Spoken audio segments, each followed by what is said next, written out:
Hello friends, Namaste. Welcome to my channel. இன்றைக்கி Andhra state செக்கோடிலு எப்படி செய்யலான்னு பார்க்கலாம் வாங்க. இதுக்கு கடலப்பருப்பு 3/4 கப்பு எடுத்துருக்குறேங்க. இது ஒரு 3 மணி நேரத்துக்கு முன்னாடியே ஊற வச்சு எடுத்துருக்குறேங்க. தண்ணி இல்லாமல் வடகட்டிட்டு ஆற விடணுங்க. ஈரப்பதம் எதுவுமே இருக்கக்கூடாது. இந்த மாதிரி துணியில் போட்டு ஃபேனுக்கு ஆற விட்டாலே போதுங்க.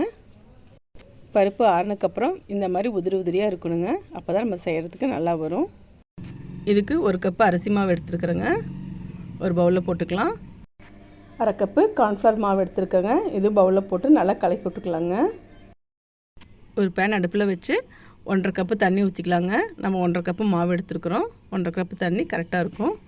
உங்களுக்கு வேணும்னா நீங்கள் எல்லாமே அரிசி மாவில் கூட செஞ்சுக்கலாங்க. இதுக்கு தேவையான அளவு உப்பு போட்டுக்கிறேன். காரம் கொஞ்சம் கலர் போட்டுக்கிறேங்க. கடையில் வாங்குறது இப்படி கலராக தான் இருக்கும். நம்மளுக்கு பார்க்கவும் அழகாக இருக்கும். இது ஆப்ஷனல் தாங்க. தண்ணி நல்லா கொதிச்சிருச்சு. இப்போ இந்த மாவு கொஞ்சம் கொஞ்சமாக போட்டு கலக்கி விட்டுக்கலாங்க. கட்டி இல்லாமல் கலக்கிக்குங்க. மாவெல்லாம் போட்டதுக்கப்புறம் ஒரு 2 நிமிஷம் அடுப்பில் வச்சுருந்தாலே போதுங்க. அதே நம்மளுக்கு வெந்து வந்துடும். எல்லா மாவும் கலந்துட்டு ஒரு மூடி போட்டு மூடி வச்சிடலாங்க. கொஞ்சம் ஆறட்டும். கை பொறுக்கிற சூடு வந்ததுக்கப்புறம் இப்படி மாவு நல்லா பிணைஞ்சி விட்டுக்கலாங்க. உங்களுக்கு ஒரு வேளை தண்ணி பற்றினா லைட்டாக தண்ணி தெளித்து பிணைஞ்சிக்கலாம். இப்போ எல்லா மாவும் பிணைஞ்சதுக்கப்புறம் கை கொஞ்சம் எண்ணெய் தடவிக்கலாங்க. நம்மளுக்கு தேவையான அளவு மாவு எடுத்துக்கிட்டு மறுபடியும் மூடி போட்டு மூடி வச்சிடலாங்க.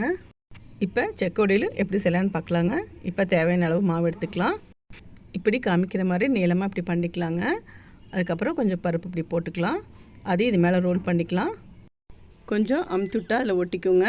ஒட்டினதுக்கப்புறம் இந்த மாதிரி ரிங் மாதிரி பண்ணிக்கலாம். அவ்வளோதாங்க, ரெடி ஆகிடுச்சு செக்கோடியிலும். இப்போ இதை எண்ணெயில் போட்டு பொரிச்சு எடுத்துக்கலாங்க. இதே மாதிரி இருக்கிற மாவெல்லாம் நம்ம செஞ்சுக்கலாம். கொஞ்சம் கொஞ்சமாக மாவு எடுத்து இந்த மாதிரி செஞ்சுக்கணுங்க. மாவு ஆறுனாலும் பரவாயில்ல, விரிசல் இல்லாமல் நம்மளுக்கு நல்லா வரும். இப்போ எண்ணெய் காஞ்சிருச்சுங்க. எண்ணெய் காஞ்சி ஒவ்வொன்றா எடுத்து போட்டுடலாம். இதில் எண்ணெய் ரொம்ப சூடாக இருக்கக்கூடாதுங்க, மீடியமாக இருக்கணும். அப்போ தான் உள்ளக்குள்ளையில் நம்மளுக்கு நல்லா வெந்து வரும். ஒரு பக்கம் ஆயிடுச்சு, இன்னொரு பக்கம் அப்படியே திருப்பி போட்டுக்கலாங்க. செக்கோடிலே ரெடி ஆயிடுச்சுங்க. இது ரிங் முறுக்குன்னு கூட சொல்லுவாங்க நம்ம தமிழில். கடையில் வாங்குறது இந்த மாதிரி தான் கலர்ஃபுல்லாக இருக்குங்க. பார்க்கவே அழகாக இருக்குது. டேஸ்ட்டும் ரொம்ப நல்லா இருக்குங்க. இன்னொரு பேட்சு நான் போட்டேன், அதுவும் ஆயிடுச்சு. இதுவும் எடுத்துக்கலாங்க. இந்த செக்கோடிலு 15 நாள் வரைக்கும் வச்சு சாப்பிட்லாங்க.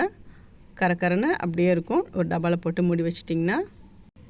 இந்த தீபாவளிக்கு நீங்களும் இந்த மாதிரி டிஃப்ரெண்ட்டாக உங்கள் குழந்தைங்களுக்கு செஞ்சு கொடுங்க. என்னோடய சேனலை பிடிச்சினா லைக் பண்ணுங்கள், ஷேர் பண்ணுங்கள். டெய்லி ஹோம் கிச்சனுக்கு சப்ஸ்கிரைப் பண்ணிக்கோங்க. தேங்க்யூ. நன்றி, வணக்கம்.